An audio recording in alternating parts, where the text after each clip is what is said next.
সাত দফা দাবি নিয়ে বিশালগড় মহকুমা শাসক কার্যালয়ে ডেপুটেশন দিল কংগ্রেস। দলীয় কর্মসূচিতে উপস্থিত ছিলেন কংগ্রেস নেতা জয়দীপ বর্মন সহ অন্যান্যরা। বন্যায় ক্ষতিগ্রস্তদের উপযুক্ত আর্থিক সহায়তা এবং পুনর্বাসন দিতে হবে।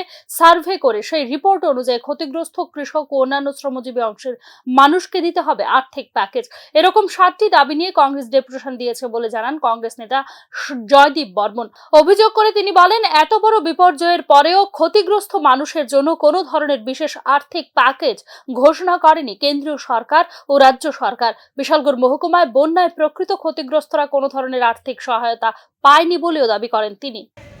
তাদের জন্য পর্যাপ্ত আর্থিক সহায়তা, তার সঙ্গে পুনর্বাসন, যাদের বাড়িঘর সম্পূর্ণ বন্যার জলে ধুয়ে মুছে গেছে তাদের জন্য যথাযথ পরিমাণে তাদের জন্য পুনর্বাসনের ব্যবস্থা করা হয়। একইভাবে মোহনপুর মহকুমা শাসক কার্যালয়ে ডেপুটেশন দেন কংগ্রেস নেতা কর্মীরা।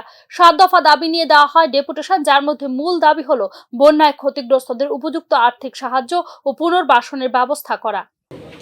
সাহায্য দেওয়া, সমস্ত প্রকার দলবাজির ঊর্ধ্বে উঠে বন্যায় ক্ষতিগ্রস্তদের মধ্যে বন্যায় ক্ষতিগ্রস্তদের সাহায্য সংক্রান্ত দাবি নিয়ে আগেই মহকুমা ভিত্তিক কর্মসূচির ঘোষণা দিয়েছিল প্রদেশ কংগ্রেস সভাপতি আশিস কুমার সাহা। প্রকৃত ক্ষতিগ্রস্তদের কাছে পৌঁছায়নি সরকারি সাহায্য। মূলত এই দাবি নিয়েই প্রদেশ কংগ্রেসের এই ময়দানি কর্মসূচি।